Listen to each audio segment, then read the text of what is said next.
சத்துருக்களை தேவாலயங்களுக்கு வெளிப்படுத்தும். தேவாலயங்களுக்கு வெளிப்படுத்தும். பரிசுத்த ஆவி எங்கள் மீதிலே ஒளியும் இந்த வேளையிலே பிரசன்னத்தால் நிரப்பியம்மை புது சக்தியை அளித்திடுவே. பிரசன்னத்தால் நிரப்பியம்மை புது சக்தியை அளித்திடுவே. பேயின் சக்தி அகற்றிடவே நோயின் சாபம் அகற்றிடவே.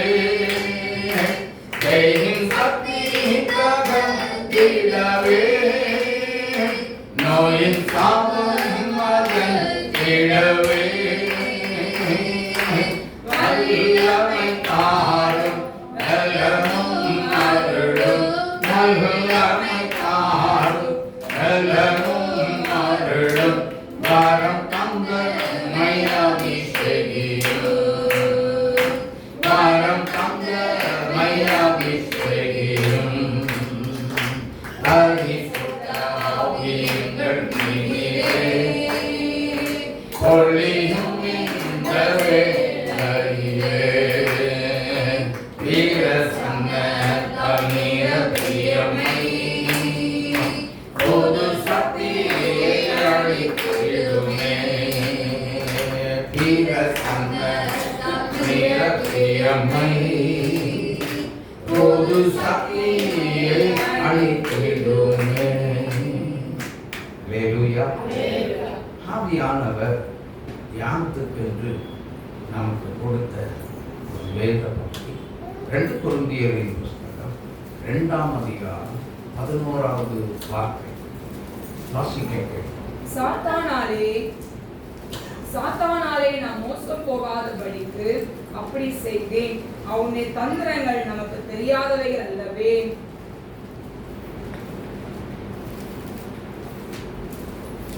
மறுபடியும் சாத்தானாலே நாம் மோசம்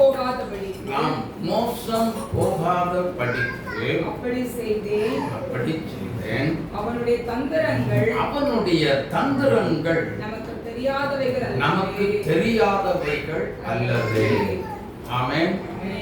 சாத்தானின் தந்திரங்கள், அவனுடைய ஆயுதங்கள். இன்னைக்கு நல்லா கவனிங்க. இங்க பாருங்க, வேத வசனம் படிச்சு முடிச்ச உடனே அதுக்கப்புறம் இங்கதான் அங்கேயே படிச்சுக்கிட்டே உட்கார்ந்துட்டு இருக்காரு. ஏன் தெரியுமா? இங்க சில வார்த்தைகள் உங்களுக்காக கடந்து வரும். அப்படி வரும் பொழுது நீங்க அதுல சாத்தானை ஜெயிக்கக்கூடிய சில அதாவது நமக்கு எதிரான சாத்தானவன் எழும்பும் பொழுது சாத்தானை ஜெயிக்கக்கூடிய சில வழிகளையும் கர்த்தர் என்ன செய்வார்? உங்களுக்கு இன்னைக்கு கொடுக்க போகிறார். ஆமென். சரி, அப்போ சத்துருவை ஜெயிக்கக்கூடிய அதிகாரங்களும் வல்லமை எத்தனை பேருக்கு வேணும்?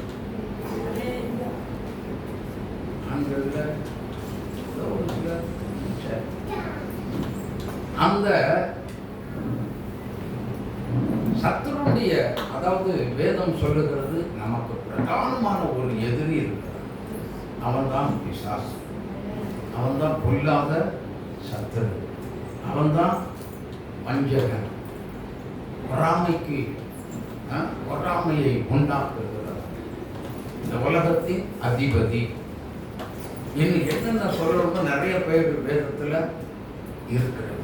ஆனால் இந்த சத்துருவை குறித்து அல்லது சாத்தானின் வஞ்சகங்கள் அல்லது சாத்தானின் ஆயுதங்களை குறித்து திருச்சபைக்கு அவசியமாக நாம் போதிக்க வேண்டும். ஏன் போதிக்க வேண்டும் அப்படின்னு கேட்டீங்கன்னா, எந்தெந்த ரூபத்து சில மக்களுக்கு நல்ல கவனிங்க, சில பிள்ளைகளுக்கு சாத்தான் எப்படி வராங்கிறது தெரியறது இல்லை. இது என்னங்கிறது எனக்கு ஆமா, இது என்னன்னு எனக்கே புரிய மாட்டேங்க அப்படின்றாங்க. அப்போ அவனை பற்றி சரியானபடி புரியாததுனால, சாத்தானை குறித்து தெரியாததுனால என்ன பண்றாங்க, மக்கள் எல்லாம் என்ன செய்யறாங்க, இந்த பிரச்சனை எனக்கு எப்படி வருகுதுன்னு தெரியல அப்படின்னு சொல்றாங்க. அவனை ஜெயிக்கக்கூடிய ஏற்கனவே அவனை ஜெயித்தவர் ஒருவர் நமக்குள்ள இருக்கிறார். அல்லேலூயா, அல்லேலூயா. எத்தனையோ குடும்பத்துக்குள்ள தேவையில்லாத சண்டை, தேவையில்லாத பிரச்சனை, சகோதரர்களுக்குள்ளே ஒற்றுமை சீர்குலைவு, இவைகளை எல்லாவற்றையும் உண்டாக்குகிறது இந்த சாத்தான். ஆமென். எதுக்குடா இப்படி எல்லாம் உட்கார்ந்துகிட்டு இருக்கிற? நீ ஏன் இப்படி ஏன் வேதத்தை படிக்கிற? நீ எல்லாம் வேதம் படிக்காத, இப்படித்தான் பேசு. நீ எதுக்கு ஜபிக்கிற? முழங்கால் போடாத. ஏன் தெரியுமா? நல்லா புரிந்து கொள்ளுங்க. நீங்க முழங்கால் போட்டாலே வீட்டுல சுனாமியை என்ன செஞ்சிருவான்? கிளப்பி விட்டுருவான். ஏன் கிளப்பி விடுவான் அப்படின்னா, நீங்க தேவனுடைய சமூகத்துல உட்கார்ந்து ஜெபம் பண்ண ஆரம்பிச்சாலே அவன் கதையை கர்த்தர் க்ளோஸ் பண்ணிடுறாரு. அதனால வேதத்தை தொற்றாத. சரி, வேதம் தான் தொற்றாதன்னு சொல்லிட்டாங்க. எங்கேயாவது ஒரு பக்கம் போய் உட்கார்ந்து ரூம்ல போய் உட்கார்ந்து ஜெபிக்கலாம்னு சொல்லி பிடிச்சு கொண்டு வெளியே வந்து தள்ளிடுவேன். ஆமென். அவனுடைய போர் ஆயுதங்கள் ஜெபத்துக்கு எதிரடையானவை, வேத வாசிப்புக்கு எதிரடையானவை, கர்த்தருடைய கிரியைகளுக்கு நேர்மாறாக எதிராக அவன் பயங்கரமாக வேலை செய்கிறவன். அவனுடைய தந்திரங்கள் நமக்கு தெரியாதவைகள் அல்லவை. அப்ப எல்லாமே தெரியும். எந்த ரூபத்துல வருவான் அப்படின்னா, 1 பேதுரு 5ஆம் அதிகாரத்தில் 8வது வசனத்தை, தெளிந்த புத்தி உள்ளவர்களாய் இருங்கள், விழித்திருங்கள், ஏனெனில் உங்கள், அழகா சொல்றாரு பாருங்க பேதுரு, உங்கள் எதிராளி. யாருடைய எதிராளி? ஹலோ, யாருடைய எதிராளி? யாருடைய எதிராளிமா? உங்கள் எதிராளி. அப்படின்னா ஆண்டவர் நம்மளை பார்த்து சொல்றாரு, உனக்குன்னு ஒரு எதிரி இருக்கிறான். அந்த எதிராளி தான் உனக்கு எதிராக எழும்புறான். எப்படி எழும்புகிறான்? உன்னை பார்த்துக்கிட்டே இருக்கிறான். எந்த சமயம் கிடைக்கும் இவனை என்ன செய்யலாம்? விழுங்கிடலாம். ஆமென், ஆமென். வியாபாரம் நல்லா நடந்துகிட்டு தான் இருக்கும். ஆனா திடீர்னு என்ன செய்வான்? வியாபாரத்தை உடைக்கிறதுக்கு என்னென்ன வழி முறைகள் உண்டோ அத்தனையும் செய்வான். சின்னாபின்னமாய் போய்விடும். அப்படி போகும் பொழுது உருவாக்குனது யாரு? அந்த தொழிலை கர்த்தர் தான் உருவாக்கி நமக்கு கொடுக்கிற தேவன். ஆமென். ஆனா இவன் இடையில போது எல்லாத்தையும் சின்னாபின்னமாக்கி உடைச்சு நொறுக்கி தொழிலையே செதறடிச்சு பக்கத்துல ஒரு கடைக்காரனை கொண்டு போட வச்சு என்ன செய்வான்? நம்மை ஜெபிக்கிற நம்மை என்ன செய்வான்? நம்முடைய இருதயத்தை சோர்ந்து போக வைத்து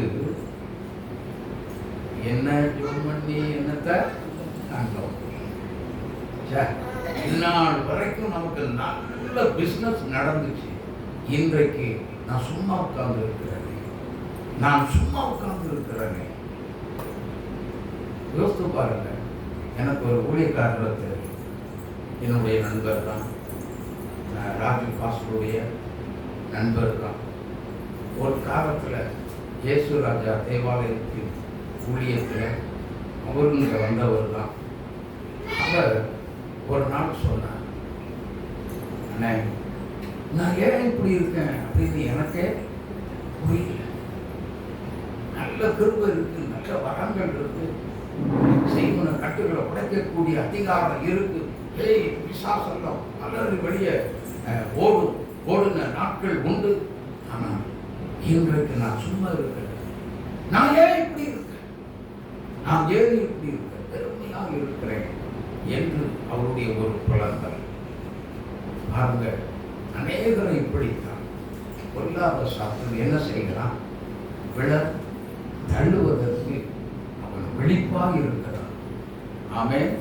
அவன் எப்படி இருக்கிறான்? அதனால தான் நீங்க தெளிந்த புத்தி உள்ளவர்களாக இருங்கள், விழித்திருங்கள் சொல்லி சொல்லப்பட்டிருக்கிறது. அல்லேலூயா, அல்லேலூயா. கர்த்தருடைய பிள்ளைகள் நாம் விழித்திருக்காவிட்டால் இயேசு கிறிஸ்து பல இடங்கள்ல சொல்றார். என்ன சொல்லுகிறார்? கொலோசியர் 4:2, மத்தேயு 26:40-41.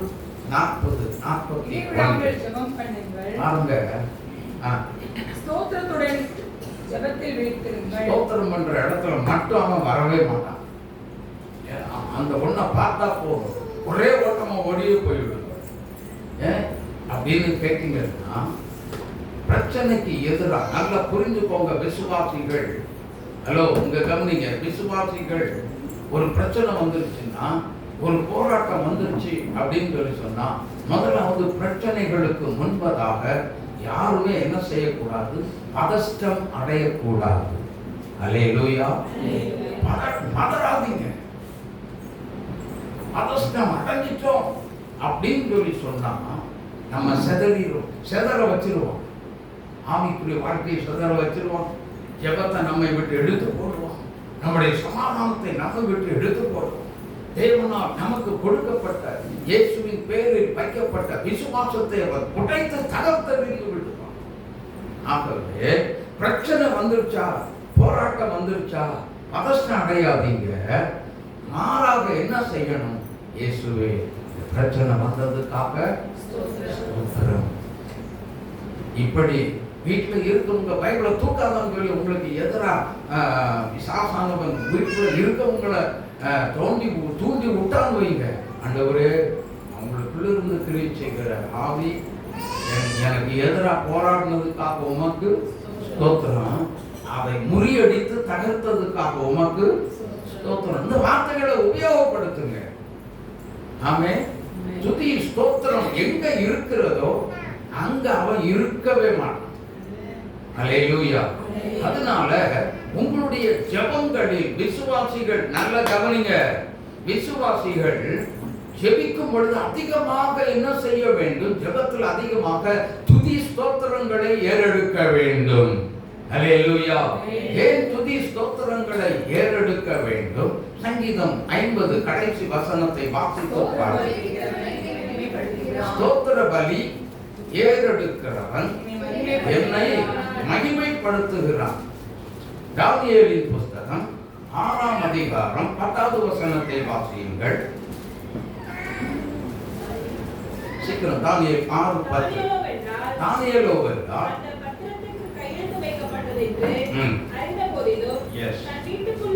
தன் வீட்டுக்குள்ளே போய் தன் மேல் அறையிலே எருசலேமுக்கு நேராக பலகணிகள் திறந்திருக்க அங்கே தான் முன் செய்து வந்தபடியே தினமும் 3 வேளை ஜெபம் பண்ணி தன் தேவனுக்கு முன்பாக முழங்கால் படியிட்டு ஜெபம் பண்ணி ஸ்தோத்திரம் செலுத்தினான். கரம் தட்டி இயேசுவை மகிமைப்படுத்துங்க. ஜெபம் பண்ணுனா, ஸ்தோத்திரம் பண்ணுனா, அப்பன்னா உங்க பக்கத்துல வந்து நீங்க முழங்கால் போட்டாலே உங்க பக்கத்துல வந்து நிக்கிறது யாருன்னா சத்துரு தான். முத ஓடி வரும். நீங்க எப்போ நல்லா கர்த்தருடைய நாமத்தை துதித்து ஸ்தோத்திர பலி ஏறெடுக்கிறீர்களோ அப்பொழுது அவன் உங்களை விட்டு என்ன செய்வான்? ஓடி போவான். அல்லேலூயா, அல்லேலூயா. அப்படின்னா சோர்வை அந்த காலத்து பரிசுத்தவான்களுக்கும் இந்த மாதிரி பிரச்சனையை உண்டாக்கி, சோர்வை உண்டாக்கி, மனமடிவை உண்டாக்கி, சோர்ந்து போய் சோர்வை உண்டாக்குகிற சில அந்த காலத்து பரிசுத்தவான்களும் இதே மாதிரி பிசாசினுடைய போராட்டத்துல சோர்ந்து போன பரிசுத்தவான்களும் உண்டு, தீர்க்கதரிசிகளும் உண்டு. அல்லேலூயா, அல்லேலூயா. அவங்களுக்கு அந்த காலத்து தீர்க்கதரிசிகள் திடீர்னு என்ன செய்வாங்க, நல்லா புரிந்து கொள்ளுங்க. அவங்களுக்குள்ள பெர்ஃபெக்டான ஒரு தீர்க்க தரிசனம் ஆவி இருந்தது. எப்படி இருப்பாங்க, திடீர்னு வருவாங்க. நல்லா பாருங்க, உனக்கு நான் நாளைக்கு நான் அற்புதத்தை செய்ய போறேன் அப்படின்னு சொல்லி டக்குன்னு சொல்லுவாங்க. கர்த்தர் சொல்றான்னு சொல்லி சொல்லிட்டு போயிட்டே இருப்பாங்க. நமக்கு ஒன்றும் நமக்கு தான் புரியாது. அந்த காலத்தில் இருந்தவங்களுக்கு கர்த்தர் புரிய வைத்தார். எந்த காரியத்துல செய்வேன் அப்படிங்கிறது, ஆண்டவர் எந்த காரியத்துல அற்புதத்தை செய்ய போகிறார், அதிசயங்களை காண செய்ய போகிறாரா, எந்த விஷயத்துல செய்ய போகிறார் அப்படிங்கிறது அந்த காலத்துல இருந்த ஜனங்களுக்கு புரிஞ்சுது. ஆனா இந்த காலத்து ஜனங்களுக்கு ஒரு சின்ன தீர்க்க தரிசனம் சொல்லியாச்சுன்னா இது நிறைவேறுமா, நிறைவேறாது. இவர் உண்மையாத்தான் தீர்க்க தரிசனம் சொல்றாரா இல்லையா? இது எப்படிங்க அந்த தீர்க்க தரிசனம் வந்தது எப்படி நிறைவேறும் சொல்லுங்க? வழிகளில் இருமனம் உள்ளவன் வழிகளில் இருமனம் கர்த்தருக்குள்ள நிறைய நின்று வாழவே முடியும். கிறிஸ்தவ வாழ்க்கை வாழவே முடியும். இருமனம், ரெண்டு மனசு ஒரு காரியத்துல ஒரு தேவ பிள்ளைகளுக்கு என்ன செய்யக்கூடாது, வர விடவே கூடாது. அல்லேலூயா, அல்லேலூயா. ரெண்டு மனசுன்னா ஒண்ணு ஆவிக்குரிய ஆண்டவரை விட்டுறக்கூடாது, இன்னொன்னு எதை விட்டுறக்கூடாது, உலகத்தையும் விட்டுறவே கூடாது. அல்லேலூயா. தேவ ஜனம் நம்ம அப்படியும் நம்ம இருக்க கூடாது. உலகத்துக்குள்ள இருந்தாலும் நாம் லேவிய ராகமத்துல சொல்லி இருக்கிறதின்படி நாம் வேறு பிரிக்கப்பட்ட ஜனமாய் இருக்க வேண்டும். அல்லேலூயா. கர்த்தருக்காக டெடிகேட்டடா இருக்கணும். பிரதிஷ்டை பண்ணப்பட்டவர்களாய் வேறு பிரிக்கப்பட்ட தேவ பிள்ளையாய் கட்டாயம் இருக்க வேண்டும். அல்லேலூயா. அதுல சோர்ந்து போன ஒரே ஒரு பரிசுத்தமான ஒரு தீர்க்கதரிசியை உங்களுக்கு முன்பதாக வைக்க விரும்புகிறேன். 1 ராஜாக்களின் புஸ்தகம் 19ஆம் அதிகாரம் 4வது வசனத்தை வாசிக்க கேட்கிறேன். அவன் வனாந்தரத்தில் ஒரு நாள் பிரயாணம் போய் ஒரு சூரை செடியின் கீழ் உட்கார்ந்து தான் சாக வேண்டும் என்று கோரி, போதும் கர்த்தாவே, என் ஆத்துமாவை என்னை விட்டு நீர் எடுத்து போடும். நான் என் பிதாக்களை பார்க்கணும், நான் நல்லவனே இல்லை. போதும், என் ஜீவனை நீர் எடுத்துக் கொள்ளும், நான் சாகிறேன். யார் அவன்? எலியா தீர்க்கதரிசி. ஆமென், ஆமென். அந்த நாட்டுல ஆகாப் ராஜா என்ன பண்ணான்? தீர்க்கதரிசிகள் எல்லாத்தையும் கொலை செய்ய ஆரம்பிச்சான். ஆனா அந்த தேசத்தை விட்டு தப்பி போனது இவன் ஒருத்தன். அல்லேலூயா, அல்லேலூயா. ஆனா அந்த சமயத்துல தான் சோர்ந்து போய் மனம் உடைந்து போய் சொல்லுகிறான், எல்லாத்த காட்டிலும் நான் நல்லவன் அல்ல, என் ஜீவனை நீர் என்ன செய்யும்? எடுத்துப்போ. என் ஜீவனை நீர் என்ன செய்யும்? எடுத்துப்போ. இந்த காலத்திலேயும் தீர்க்கதரிசிகள் பரிசுத்தவான்கள் இப்படியும் இருந்திருக்கிறாங்க. யோசித்து பாருங்க, அந்த காலத்துல அவ்வளவு பெர்ஃபெக்டா இருக்கிறவங்க அதே எலியாவை கொண்டுதான் ஒரு இடத்துல, அதே ராஜாக்களின் புஸ்தகத்துல தான் இருக்கிறது. அவனை அதே ஆகாப் ராஜா சொல்றான், தன்னுடைய சேவகர்கள் ஒரு தலைவனோட அனுப்பி விடுகிறான். என்ன சொல்றான் தெரியுமா? ராஜா உம்மை அழைத்து வர சொன்னார். அப்படியா? நாம் தேவனுடைய ஊழியக்காரனே ஆனோம். நல்லா புரிஞ்சுக்கோங்க. சொல்ற ஒரு வார்த்தையை கவனிங்க, நல்ல கவனிங்க அம்மா, வார்த்தைகளை கவனிங்க. நான் தேவனுடைய ஊழியக்காரனே ஆனால் வானத்திலிருந்து அக்கினி இறங்கி உன்னையும் உன்னோடு கூட இருக்கிற 50 சேவகர்களையும் பட்சிக்க கடவுள். ஆனா சொல்லிட்டாரு, அடுத்த நிமிஷம் வானத்திலிருந்து என்ன வருது? என்ன வருது? அக்கினி வருது. இறங்கி இரண்டாவது ஒருத்தர் வரான். அதே போல நான் தேவனுடைய ஊழியக்காரனே ஆனால் வானத்திலிருந்து அக்கினி உன்னையும் உன் சேவகர்களையும் அக்கினி இறங்கி பட்சிக்க கடவுள். ஒரே நொடி கண்ணை மூடி முழிக்கும் முன்னாடி 51 பேரையும் காணும். எல்லாம் சாம்பலா கிடக்கிறார். அவ்வளோ ஒரு பவர்ஃபுல் மேன் எலியா. ஆனா அவருக்கு ஒரு சோர்வு வந்தது. அவருக்கு ஒரு சோர்வு வந்தது. அப்பதான் சொல்றார், போதும் ஆண்டவரே, என் ஜீவனை நீர் என்ன செய்யும்? எடுத்துக்கொள். அதனால்தான் இயேசு ஒரு வார்த்தை வேதத்துல தெளிவா சொன்னார்.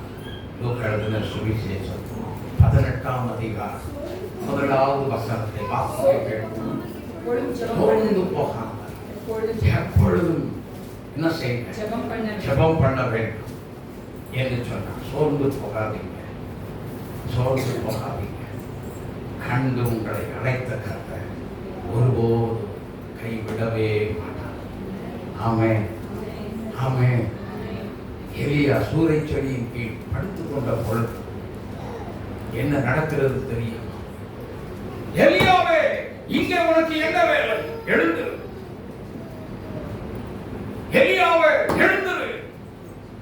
சோர்ந்து போன தேவ பிள்ளையே, அன்பு மகனே, மகளே, ஆவியானவர் சொல்லுகிறார். எலியாவை பார்த்து சொன்ன ஒரு வார்த்தையை உனக்கும் சொல்லுகிறார். சோர்ந்து போன விசுவாசியே, உனக்கு இங்கே என்ன வேலை? நீ எழுந்திரு, நீ எழுந்திரு.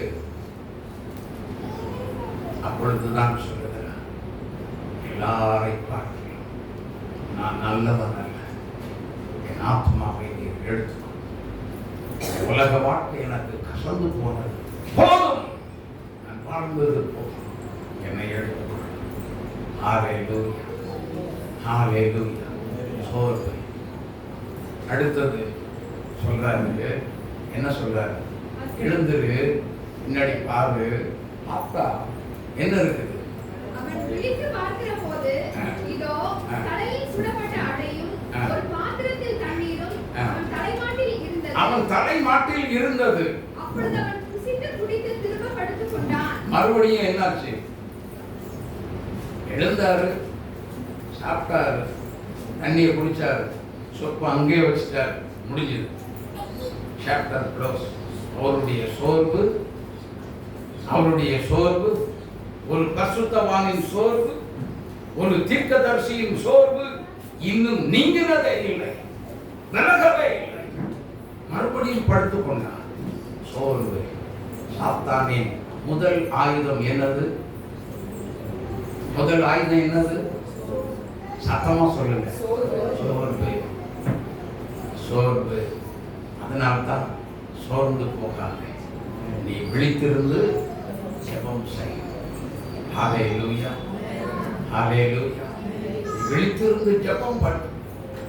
எலியா மறுபடியும் அவர் படுத்துக் கொண்ட பொழுது மறுபடியும் வந்து ஒரு தூதன் வந்து தட்டி எழுப்பு. எழுப்பி என்ன சொல்லுகிறான்? எழுந்திரு, நீ போ, பண்ண வேண்டிய பிரயாணம். எழுந்துரு, எழுந்துரு. எனக்கு அன்பானவர்களே, பண்ண வேண்டிய பயணம் வெகு தூரம். ஆனால் சூறை செடியின் கீழ் சோர்ந்து போய் விழுந்து கிடக்கிற எலியாவே, நீ எழுந்திரு.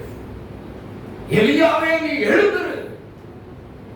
சூறை செடியின் கீழ் சோர்ந்து போய் முடங்கி கிடக்கிற விசுவாசியே, நீ எழுந்திரு.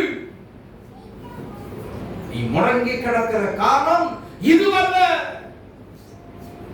நீ முடங்கி கிடக்கிற காலம் இதுவல்ல. நீ எழுந்திருந்து கர்த்தருக்கு அதற்காக வைராக்கியமாக எழுந்திருந்து நின்று இயேசுவை பிரதிபலிக்க வேண்டிய காலமும் நேரம் உனக்காக காத்திருக்கிறது. நீ அடங்கி கிடக்கிற ஆயினை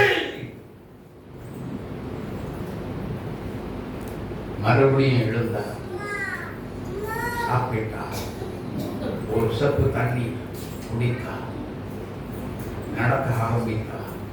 40 நாட்கள் இரவும் பகலும் அவர் நடந்து கொண்டே இருந்தார். ஹல்லேலூயா, ஹல்லேலூயா.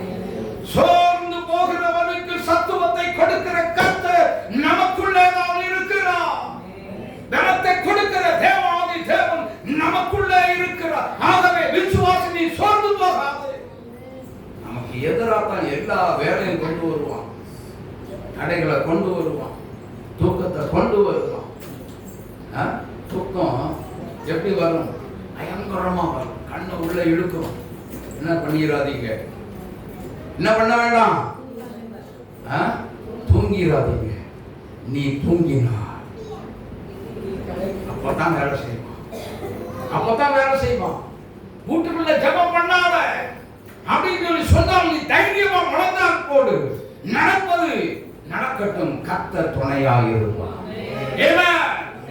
வேலத்தை கீழே வைக்காதீங்க, வாசித்தே ஆவேன், என்னாலும் பரவாயில்ல. அந்த ஆவி உங்க வீட்டை விட்டு வெளியேறும்.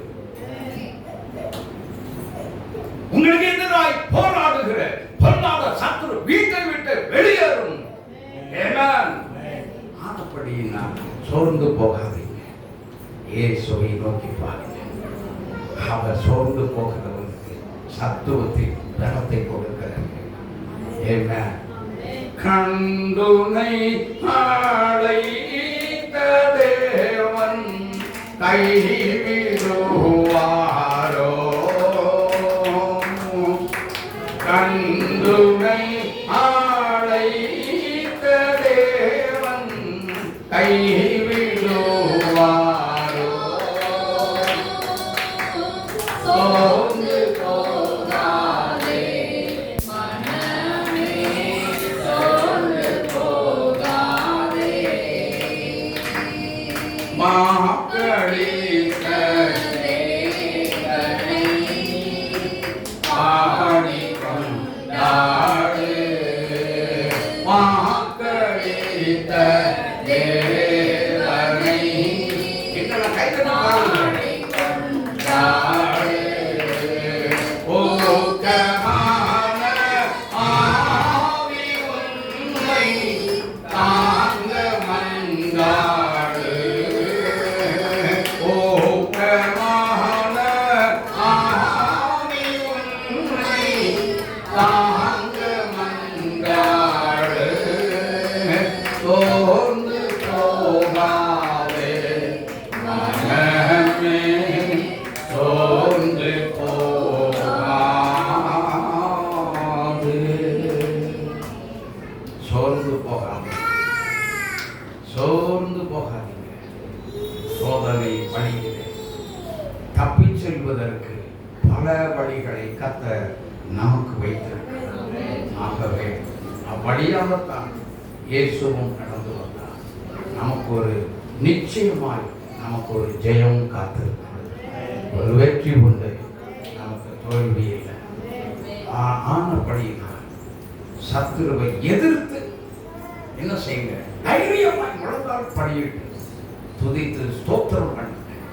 உங்க வீட்டுக்குள்ள இருக்க பிரச்சனை, சத்துருவால் வரக்கூடிய சோர்வு எல்லாம் உடைந்து சின்னாபனமாய் போய்விடும். தேவன் வெற்றி சிறக்க பண்ணுவான், வெற்றி சிறக்க பண்ணுவான், வெற்றி சிறக்க பண்ணுவான். ஜெயம் உண்டாகும், நமக்கு தோல்வி இல்லை. சோர்ந்து போகாதீங்க, பிரச்சனையை பார்க்காதீங்க, இயேசுவை பாருங்க. பிரச்சனைகளை காட்டுங்க, நமக்குள்ள இருக்க இயேசு பெரியவர். பிரச்சனையை கொண்டு வந்தவனை காட்டிலும் நமக்குள்ள இருக்க இயேசு பெரியவர். பிரச்சனைக்கு முன்பதாக பதஷ்டம் அடையாதவர்கள் இயேசுவை பாருங்க. ஹல்லேலூயா, ஹல்லேலூயா, ஹல்லேலூயா சொல்லமா? ஹல்லேலூயா சொல்லுங்க. பிரச்சனைக்கு முன்பதாக சத்துரு கொண்டு வந்த எல்லாம் சொல்லுங்க. சத்துரு கொண்டு வந்த எந்த பிரச்சனைக்கும் முன்பதாக நான் சோர்ந்து போகவே மாட்டேன். நான் சோர்ந்து போகவே மாட்டேன். அவனை எதிர்ப்பேன், வெற்றி கொள்ளுவேன் இயேசுவின் நாமத்தில். கரந்தட்டி இயேசுவை மகிமைப்படுத்துங்கள். ஹalleluya, ஹalleluya. 1 சாமுவேல் 30ஆம் அதிகாரம் 6வது வசனத்தை வாசிக்க கேட்கலாம். 1 சாமுவேல் 30:6. தாவீது மிகவும் நெருக்கப்பட்டான். மிகவும் நெருக்கப்பட்டான். தாவீது மிகவும் நெருக்கப்பட்டான். சகல ஜனங்களும் தங்கள் குமாரன் குமார்த்திகளின் நிமித்தம் மனக்லேசத்தினால் அவனை கல்லெறிய வேண்டும் என்று சொல்லிக் கொண்டார்கள். பாத்தீங்களா? தாவீது மிகவும் நெருக்கப்பட்டான். சோர்வு யாருக்கு வந்தது? ஒரு துதியின் வீரன், ஒரு துதிக்கிற தேவனுடைய மனிதன், ஒரு ஆராதனை வீரனுக்கு என்ன வந்துச்சாம்? என்ன வந்தது? சோர்வு வந்தது.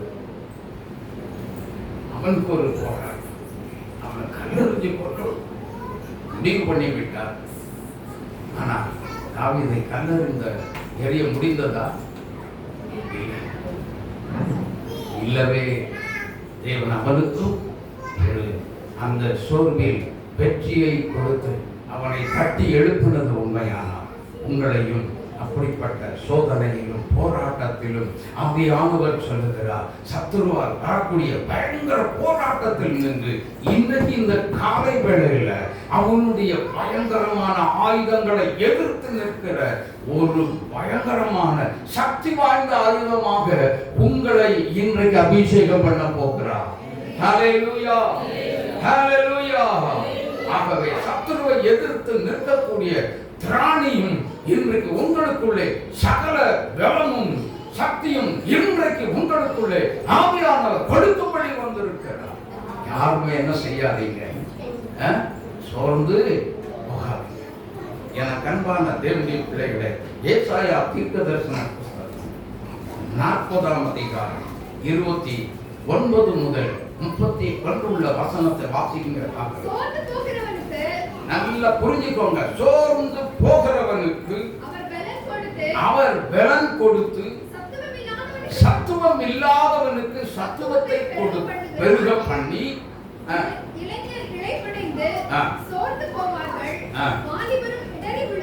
நல்லா புரிஞ்சுக்கோங்க. உங்க குடும்பத்துல, சிலருடைய குடும்பத்துல எனக்கு ஆவியானவர் தெளிவா சொல்றார். சிலருடைய குடும்பத்துல வேதத்தை கையில் எடுத்தா சாசு மாதிரி சிலர் வந்து நிக்கிற மாதிரி சில காரியங்களை பார்க்க. ஆமே, ஆமே. அப்படிப்பட்டவங்களுக்கெல்லாம் தயவு செய்து சொல்லுகிற, வேதத்தை மட்டும் கீழே வச்சிடாதீங்க. அப்படி யார் மூலம் வருகிறதோ, அப்படி பல சிலர் இருக்கிறீங்க இங்க உள்ள, அது யார் மூலம் வருகிறதோ அவங்க மேல கர்த்தர் தம்முடைய கரத்தை வைப்பார். ஆமென். அவர்களுக்குள்ளிருந்து கிரியை செய்கிற ஆவி அவர்களை விட்டு என்ன செய்யும்? வெளியேறும். நீங்க ஆவிக்குரிய வாழ்க்கையில் இன்னும் முன்னேறி செல்ல உங்களுக்கு கர்த்தர் பலன் கொடுப்பா, பலன் கொடுப்பா. சத்துவம் கொடுக்கிற தேவன். ஹல்லேலூயா. அதுக்கப்புறம் தூக்க ஆவி, மந்த ஆவி, சோம்பலின் ஆவி எல்லாமே ஓடி போயிடும். அதுக்கப்புறம் தான் சொல்லுவீங்க, ஆனந்தமே பரமானந்தமே இயேசு அண்ணலை அன்பினோ ஆனந்தமே இயேசு அண்ணலை அன்பினோ ஆனந்தமே.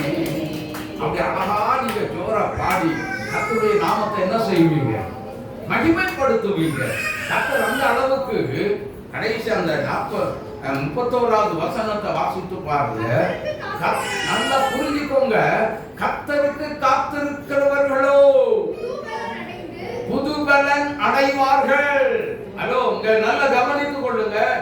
கர்த்தருக்கு தேவ சமூகத்துல இந்த எதிர்ப்பின் மத்தியில, சத்துருவால் வரக்கூடிய போராட்டத்தின் மத்தியில நீங்கள் தைரியமா எதிர்த்து நின்று தேவ சமூகத்துல உறுதியா கருத்திருந்தா என்ன நடக்கும் அப்படின்னா, நீங்க கர்த்தருக்கு காத்திருக்கிறவர்களோ புது பலன் அடைவீர்கள். புதுதாக பலனை கர்த்தர் உங்களுக்கு கொடுப்பார்.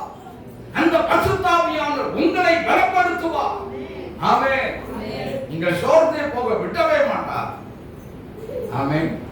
ஜெயம் வரும், வெற்றி வரும், தோல்வி நமக்கு இல்லை. இல்லவே சொல்லுங்க, இல்லவே தோல்வி இல்லவே இல்லை. எனக்கு அன்பானவர்களே, இயேசு சொன்னார், என் ஜனங்களோ ஒருபோதும் சொல்லுங்க, எல்லாம் சொல்லுங்க, வெட்கப்பட்டு போவதே இல்லை, போனதும் இல்லை, போக போனதும் இல்லை. கர்த்தர் வெட்கப்பட விடவே மாட்டார். தோல்வி சாத்தானின் பக்கமாய் இப்பொழுது கர்த்தர் திருப்புகிறார். கர்த்தர் திருப்புகிறார்.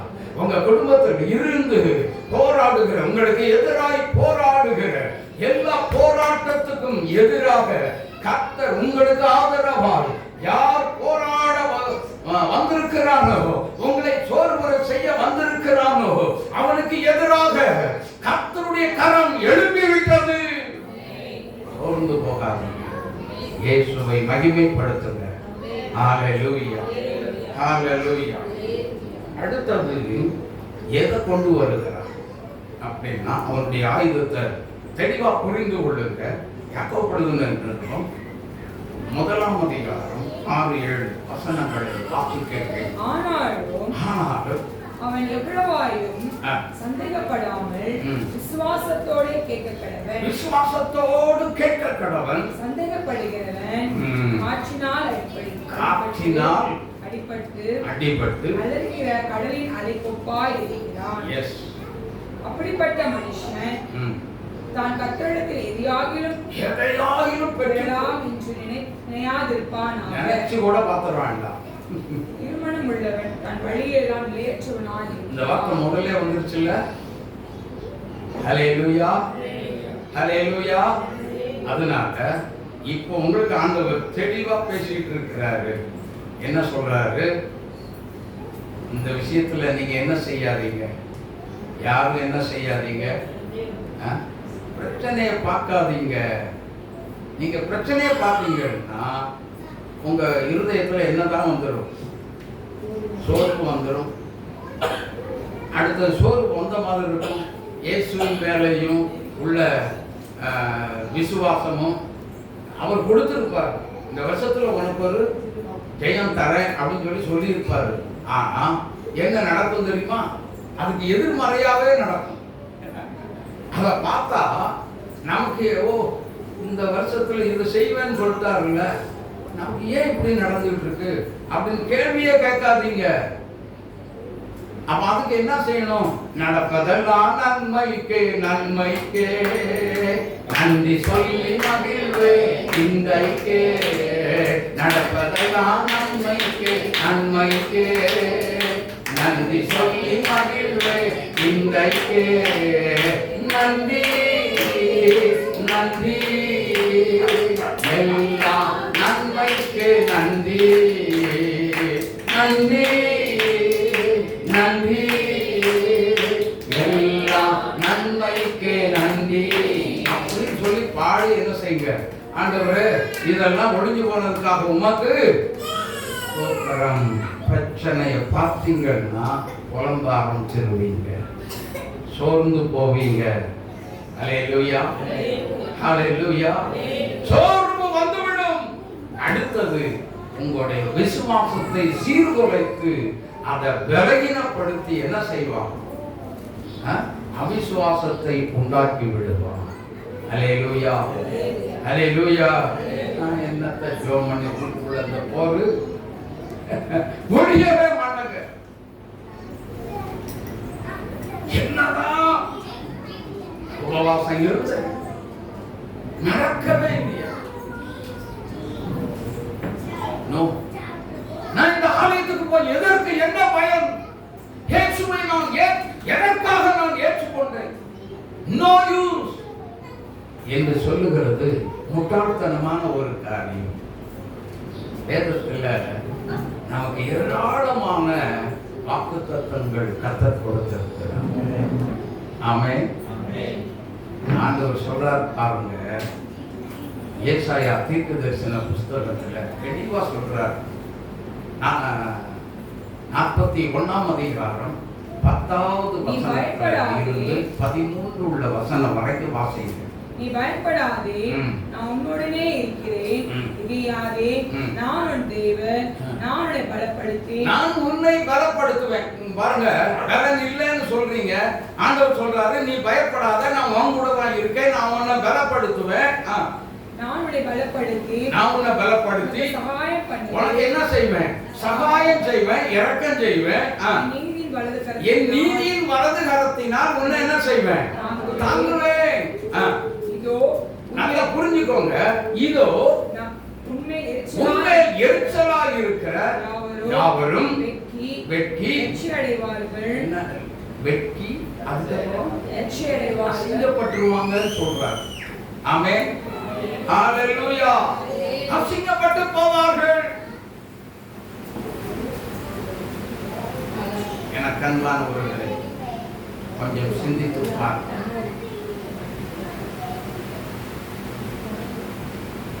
வெட்கி லட்சை அடைவார்கள். அப்புறம் உன்னோடு வழக்காடுகிறவர்களை நாசமாகி ஒன்றுமில்லாமல் இல்பொருள் அவர் இல்லாமலே போயிடுவாங்களா? உன்னோடு போராடினவர்களை தேடியும் காணவே காணமாட்டீர்கள். ஹalleluya. எல்லாம் வாயை திறந்து சொல்லுங்க. என் கூட எனக்கு எதிரா போராடினவங்களை காணவே காண மாட்டோம் அப்படின்னு அர்த்தம் என்ன தெரியுமா? இன்னைக்கு கண்ட எகிப்தினை என்னைக்கு காண மாட்டோம். ஹalleluya. ஹalleluya. இன்னைக்கு என் குடும்பத்துக்குள்ள இருக்கிற பிரச்சனை எனக்கு எதிராக இனி வராது. விசுவாசம் அறிக்கை செய்யுங்க. இன்னைக்கு இருக்கிற பிரச்சனை, என் குடும்பத்துக்குள்ள இருக்கிற பிரச்சனை, சத்தமா சொல்லி அறிக்கை செய்யுங்க. இன்னைக்கு என் குடும்பத்துக்குள்ள இருக்கிற பிரச்சனை இனி என் குடும்பத்துக்குள்ள வராது. என் குடும்பத்துல வராது. வரவே விட மாட்டா. கர்த்தர் வர விட மாட்டா. என்னை காக்கும் தெய்வம் என் இயேசு எனக்குள்ளதான் பெரியவராக இருக்கிறார். ஹalleluya. ஆமென். அப்போ இந்த மாதிரி வார்த்தையெல்லாம் சொல்ல சொல்ல சிலருக்கு ஆறுதலா என்ன ஒரு சந்தோஷம். ஆமென். எனக்கு அன்பானவர்களே, அப்படின்னா ஆண்டவர் இன்னைக்கு நான் எடுத்த செய்தி என்ன தெரியுமா? அது நான் சமாதானம், பீஸ் அப்படிங்கிறது குறித்த நான் செய்தி எடுத்திருந்தேன். ஆனால் எனக்கு மறுபடியும் வித்தியாசமா கொஞ்சம் மாற்றினார். இல்லை இது ஆமென். வந்த உடனே உட்கார்ந்த உடனே இந்த காரியத்தை தான் கர்த்தர் பேசுகிறார். ஹalleluya. ஹalleluya. எனக்கு அன்பான தேவ ஜனமே, இன்றைக்கு நம்முடைய தேவன் நம்மை ரட்சித்து அப்படியே விட்டுட்டு அபிஷேகம் பண்ணி அப்படியே விட்டுட்டு போகிற கர்த்தர், அனாதையை விட்டுட்டு போற கர்த்தர் நம்முடைய ஆண்டவர் இல்ல. நம்ம மேல கண் வைத்திருக்கிறார். நம்மை காக்க அக்கறை உள்ள தேவனாய் இருக்கிறார். ஹalleluya. நம்மை காக்கும்படி அவர் உண்மை உள்ள தேவனாய் இருக்கிறார். அழைத்த தேவன் எப்படிப்பட்டவர்? உண்மை உள்ளவர். அவர் மாறவே மாறமாட்டார். ஹalleluya. அன்பு தேவனுடைய பிள்ளைகளே, யோவான் எழுதின சுவிசேஷம் 20ஆம் அதிகாரம் 24, 25 வசனங்களை வாசிக்க கேட்போம். இயேசு வந்திருந்தபோது 12 ஒருவனாகிய திதிமு என்னப்பட்ட தோமா என்பவன் அவர்களுடனே கூட இருக்கவில்லை. மற்ற சீஷர்கள் கர்த்தரை கண்டோம் என்று அவனுடனே சொன்னார்கள்.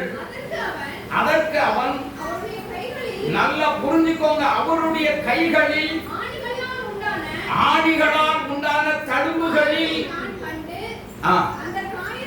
அந்த காயங்களில் என் விரலையிட்டு கையை என்னுடைய கையை அவருடைய விழாவிலே போட்டாலுடைய நான் நம்ப மாட்டேன். ஹலோ, நாங்க புரிஞ்சுக்கோங்க, அந்த தோமாவின் ஆவிதான் இன்னைக்கு என்ன பண்ணுது தெரியுமா? இந்தியாவுல இப்படிப்பட்ட ஒரு அவிசுவாசத்தை இப்படின்னா போது கொஞ்ச நேரத்துல அவிசுவாசம் வந்துருது விசுவாசிகளுக்குள்ள. ஆமே, எவ்வளவு ஸ்ட்ராங்கா நிற்கிறாரு பாத்தீங்களா அவிசுவாசத்துல. விரல், அவருடைய கை விரல் ஆணி கட்டாவுன விரல்ல உள்ள விட்டு கொடைஞ்சி நோண்டி எடுத்தாத்தான், அவருக்கு வலிக்க வச்சாத்தான், அல்லது விழாவில் என் கையை போட்டால் ஒழிய நான் என்ன செய்ய மாட்டேன், நம்ப மாட்டேன். இன்னைக்கு இந்தியா முழுவதும் தோமாவின் ஆவி சபைக்குள்ளேயும் சரி, வீட்டிலையும் சரி, வெளியிலையும் சரி, வேலைக்கு போகிற இடத்துலையும் சரி, அல்லது வேலையை தேடி போகிற இடத்துலையும் சரி, தோமாவின் ஆவி விளையாடி கொண்டே இருக்கிறது.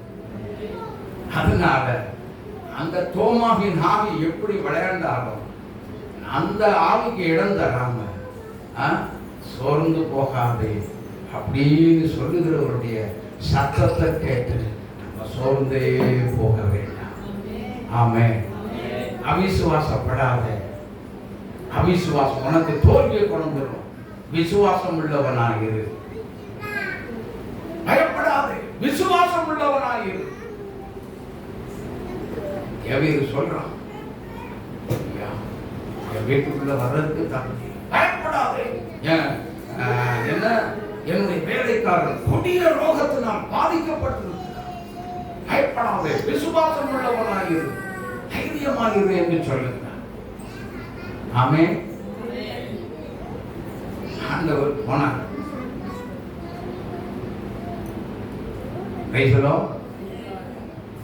ஆண்டவர் போனார். அங்க போறதுக்கு முன்னாடியே இங்க விசுவாசத்தின்படி உனக்கு இந்த நேரத்துல என்ன ஆயிட்டான். ஹல்லேலூயா. ஆனா அதுக்கு சொல்றது ஒரு காரணம் உண்டு. என் வீட்டுக்கு பிரவேசிக்க நான் இல்லை. ஆமென். என்ன தாழ்த்துறாங்க, தாழ்த்தி ஜெபம் பண்ணி பாருங்க. நான் தேவ சமூகத்துல வந்தா சும்மா வெறுமைய வாயில தாழ்த்துறேன் தாழ்த்துறேன்னு சொல்லி சொல்லாதீங்க. சொல்லாம என்ன செய்யுங்க, இந்த விஷயத்துல நான் மேட்டுமையா நடந்து கொண்ட இந்த விஷயத்துல நான் தோற்று போனேன், என்ன நீங்க என்ன செய்யுங்க, மன்னிச்சு இந்த விஷயத்துல நான் தகுதியற்றவன், தகுதி இல்லாதவன், எனக்கு எந்த ஒரு தகுதியும் இல்லை. ஆமென். ஆமென். தம்பி ஜெய்சிங் இருக்கிறார் பார்த்தீங்களா, அவருக்கு கார் ஓட்டுவார்னு சொல்லி கனவா கண்டார். அவருடைய நிலைமையை இந்த தொண்டாமுத்தூர் காலம்பாளையம் அந்த நிலைமையே வேறு. ஆனால் கர்த்தர் அந்த குடும்பத்தை தட்டி ஒரு நாள் இரவு இங்கே வந்திருந்தாங்க. ஒரே ஒரு நாள் இரவு, கடைசி மாதத்தினுடைய கடைசி வெள்ளி சனி, அங்கே ஏதோ ஒரு நாள் வந்திருந்தாங்க. கர்த்தர் அவர்களை தேற்றினார். ஆமென். உங்களுக்கு ஒரு பிடிமானம் கொடுத்தார். என்ன பிடிமானம்? அவன் ஆசீர்வதிப்பேன், எண்ணங்களை என்ன செய்வேன், நிறைவேற்றுவேன் என்று சொன்னார். அவங்களுக்குள்ள ஒரு ஆசை இருந்திருக்கு. இந்த மாதிரி வாடகை கார் எடுத்து வாடகைக்கு ஓட்டலாமே அப்படிங்கிற ஒரு எண்ணம் அவங்களுக்குள்ள இருந்திருக்கு. ஆனால் அதையும் கர்த்தர் அறிந்து அதில் தான் உன்னை உயர்த்துவேன், உன்னை ஆசீர்வதிப்பேன் அப்படின்னார். அல்லேலூயா. இன்றைக்கும் அதே மாதிரி தான் பாருங்க, சர்ச்சை வாசலுக்கு முன்னாடி வெளியில அவங்க ஓட்டி வந்த கார் நின்று கொண்டிருக்கு. தேவன் அவர்களை ஆசீர்வதிக்கவில்லையா? அதே போலதான் உங்க குடும்பத்தையும் உங்களையும் அப்படியே ஆசீர்வதிப்பார். ஆமென். வெறுமையா விடவே மாட்டார். ஆகவே சோர்ந்து போகாதீங்க, சோர்ந்து போகாதீங்க. ஜெயம் உங்களை தேடி வரும், வெற்றி உங்களை தேடி வரும். சோர்வுக்கு மட்டும் இடமே தராதீங்க. சோர்வுக்கு இடம் தராதீங்க. அவிசுவாசத்துக்கு இடமே தராதீங்க. எனக்கு அன்பானவர்களே, சூழ்நிலை பாதகமா இருந்தால் சாதகமா மாற்ற கர்த்தர். அல்லேலூயா. இஸ்ரவேல் ஜனங்கள் எகிப்திலிருந்து வெளியே வந்தவுடன் வனாந்தரத்தின் பாதையை நடத்தி வந்த பொழுது அவர்கள் எதிரே பார்த்தால் செங்கடல், பின்னை பார்த்தால் பார்வோனின் சேனை. ஐயோ, நாங்கள் என்ன செய்வது, எங்கே போவது? வேதம் சொல்லுகிறது, they are fighting against Moses. அவர்கள் சண்டையிட்டார்கள். வேதத்தில் வாசிக்கிறோம், முறுமுறுத்தார்கள் என்று நாம் வாசிக்கிறோம். ஆனால் ஆங்கில வேதாகமத்தில் அது மாற்றி எழுதப்பட்டது. They are fighting against Moses. என்ன இங்க கொண்டு சாகிறதுக்காக அந்த இடத்துக்கு கொண்டு வந்தேன் அப்படின்னு சொல்லி பயங்கரமா சண்டை போடுறாங்க. அப்பொழுதுதான் கர்த்தர் சொல்லுகிறார் ஒரு வார்த்தை, உன்னதமான ஒரு அற்புதமான ஒரு வார்த்தையை சொல்லுகிறார். யாத்திரையாகமம் 14:13 வாசித்து பாருங்கள். இன்று கண்ட எகிப்தியனை என்றைக்கும் காண மாட்டேன்.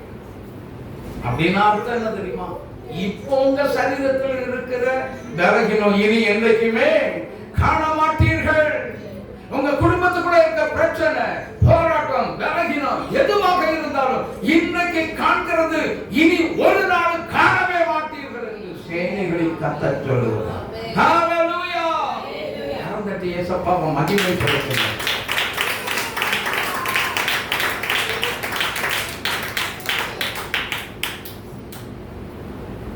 என் கண்பானவர்களே, ஆண்டவருடைய வல்லமை என்ன செய்யக்கூடாது?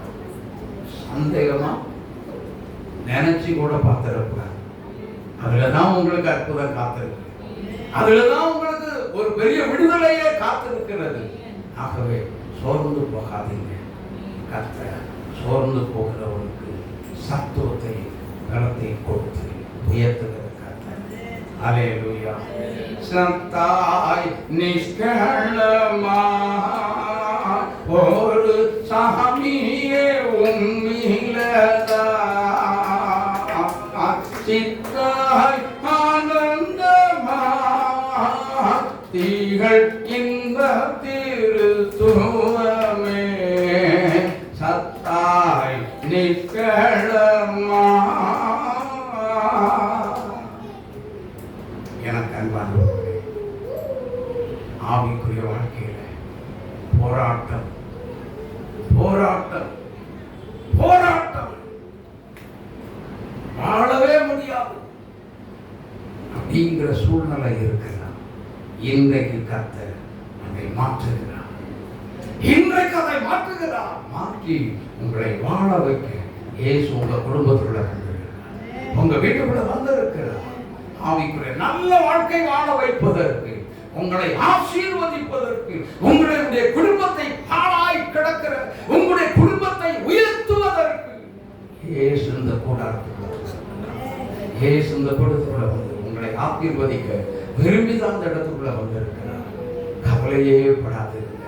ஹalleluya. கவலை தீர்க்கிற கர்த்தர் இயேசு உங்கள் அருகில் வந்தார். எல்லாரும் எழுந்திருக்கலாம்.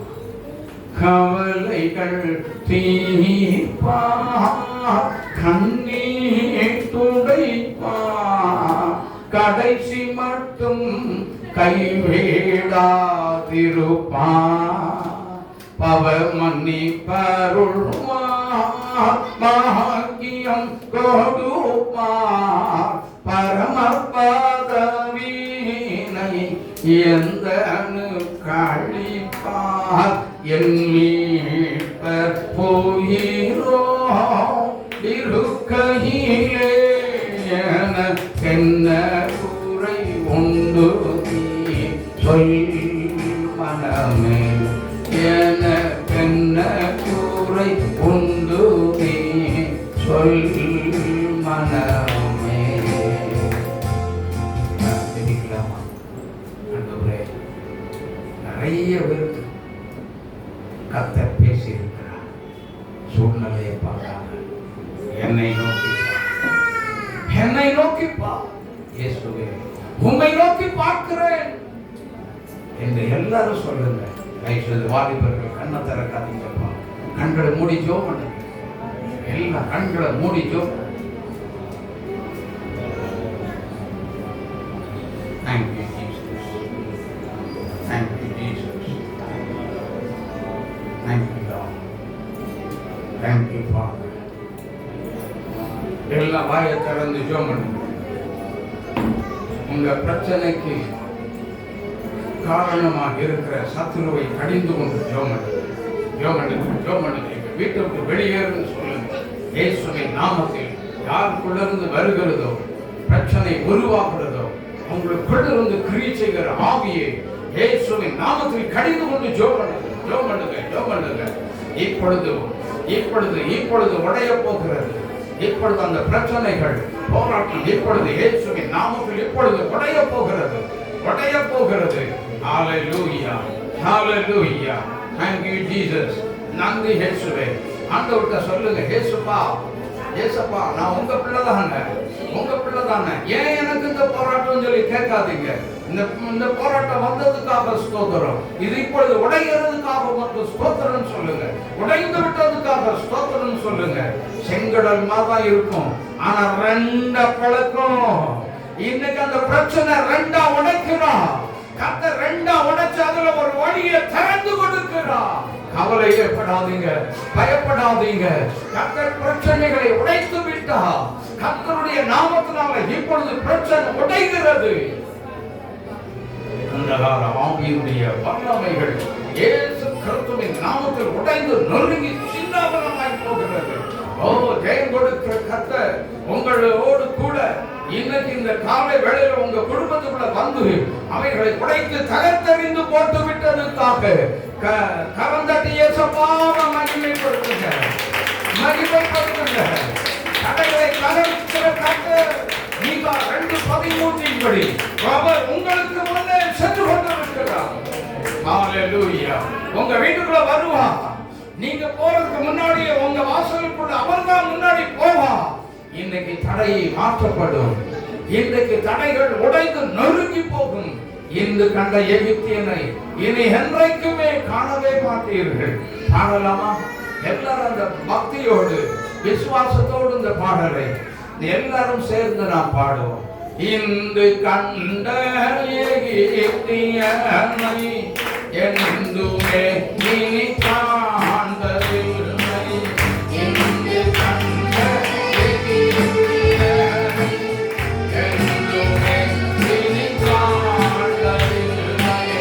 தோற்று போன அதனை உனக்கு தத்துவத்தை அழித்திடுவார்.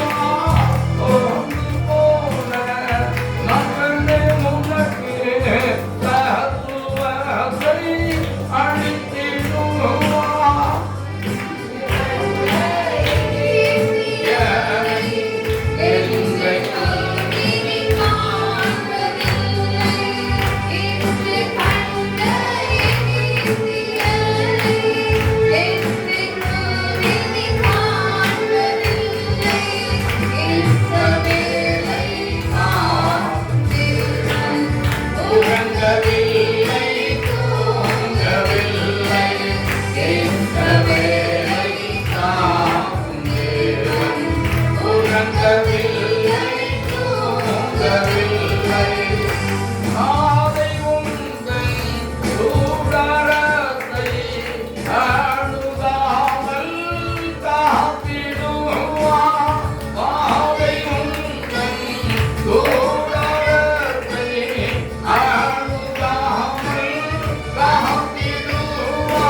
எல்லாம் ஜெபம் பண்ணுங்க. சோர்வு உட்காருங்க. ஆய் திறந்து ஜெபம் பண்ணுங்க. ஆய் திறந்து நல்லா ஜெபிங்க. நீங்க உங்களுக்கு என்னென்னலாம் மனசு தோணுதோ, உங்க மனசுக்குள்ள என்னென்ன இருக்கோ அதெல்லாம் வாயை திறந்து வாய் விட்டு ஆண்டவர்கிட்ட சொல்லிருங்க. உங்க பாரத்தை கர்த்தர் மேல உங்க பாரத்தை வைங்க. இனிமேல் காணவே மாட்டீங்க. அதுக்கப்புறம் புலம்பிட்டு போயிட்டு இருக்க கூடாது. ஐயோ இனி என்ன நடக்க போதோ அப்படின்னு புலம்பிட்டு போயிட்டு இருக்க கூடாது. நான் ஜெயிச்சிட்டேன், இயேசுவின் நாமத்தில் நான் ஜெயிச்சிட்டேன், இந்த பிரச்சனை தோற்று போனது, இயேசுவின் நாமத்தில் எனக்கு முன்னே உள்ள இந்த பிரச்சனை தோற்று போயிட்டு அப்படின்னு சொல்லி விசுவாச அறிக்கை செய்து கொண்டே இருங்க. செய்து கொண்டே இருங்க. செய்து கொண்டே இருங்க. செய்து கொண்டே இருங்க. தோல்வி இல்லை. சொல்லுங்க, தோல்வி இல்லை. நான் தோற்று போகவே மாட்டேன். எல்லாம் வாயை திறந்து சொல்லுங்க, தோல்வி எனக்கு இல்லை. நான் தோற்று போகவே மாட்டேன். எங்க அப்பா எல்லாத்தையும் ஜெயித்தவர் எனக்குள்ளே இருக்கிறார். நான் தோற்று போவதே இல்லை. மந்திர சக்தி எல்லாம் ஒண்ணு இல்லாம போயிடுச்சு அம்மா. எல்லாம் உடஞ்சி நொறுங்கி கீழே விழுகிறது. அசுத்த ஆவியினுடைய கிரியைகள் கீழே விழுகிறது. உங்க கால்களுக்கு கீழே விழுகிறது பாருங்க. அதை மிதிங்க இப்பொழுது இயேசுவின் நாமத்தில். வலது காலை தூக்கி மிதிங்க. இயேசுவின் நாமத்தில் மிதிக்கிற சத்துருவே, மிதிக்கிற எண்ணம் மேற்கொள்ள முடியவே முடியாதுன்னு சொல்லுங்க. முடியவே முடியாது ஆண்டவரே, முடியா ஆண்டவரே. இப்பொழுதும் யார் யாருக்கு சத்துவம் புதுபலன் தேவையோ அப்படிப்பட்டவர்களை நீர் அபிஷேகம் பண்ணுவீராக. இயேசு கிறிஸ்துவின் நாமத்தில் அபிஷேகம் பண்ணுவீராக. அபிஷேகம் பண்ணுவீராக. உம்முடைய அபிஷேகத்தை ஊற்றுவீராக. உம்முடைய வல்லமையினால் நிரப்புவீராக. புதுபலன் கடந்து வருவதாக. இயேசுவின் நாமத்தில் புதுபலன் கடந்து வருவதாக. வல்லமை இறங்குவதாக. ஹalleluya, ஹalleluya. உம்மிடத்தில் வேண்டி விரும்பி கேட்டு பெற்றுக்கொண்ட ஒவ்வொரு காரியங்களும் ஜெயமாய் மாறுவதாக. ஜெயமாய் மாறுவதாக. வெற்றி உண்டாயிற்று. ஹalleluya. கர்த்தர் சத்துருவை தோற்கடித்து விட்டதற்காய் கரந்தட்டி நீங்க ஆர்ப்பரிங்க. நாம் ஜெபிப்போம். ஜெபம் அன்பின் பரலோக பிதாவாகிய தேவன் இயேசுவின் நாமத்தில் எனக்காக உம்மை வந்திக்கிறோம். உம்மை ஸ்தோத்திரிக்கிறோம். நல்ல வார்த்தைகளை தந்தீங்க. உமக்கு நன்றி. கொரான கோடி மகிமைப்படுகிறார். அந்த கணக்கு எல்லாத்தையும் நீர் வெறுமையான பாதத்தை ஆசீர்வதித்தார். இயேசு ரட்சகர் நாமத்தில் ஜெபித்து ஆசீர்வதித்தார். ஜெபங்கேளுங்கள் நல்ல பிதா. நாத்துமாவே கர்த்தரை ஸ்தோத்திரி. என்னோடவே அவருடைய பரிசுத்த நாமத்தை ஸ்தோத்திரி. நாத்துமாவே கர்த்தரை ஸ்தோத்திரி. கர்த்தர் செய்த சகல உபகாரங்களையும் மறவாதே. ஆமென்.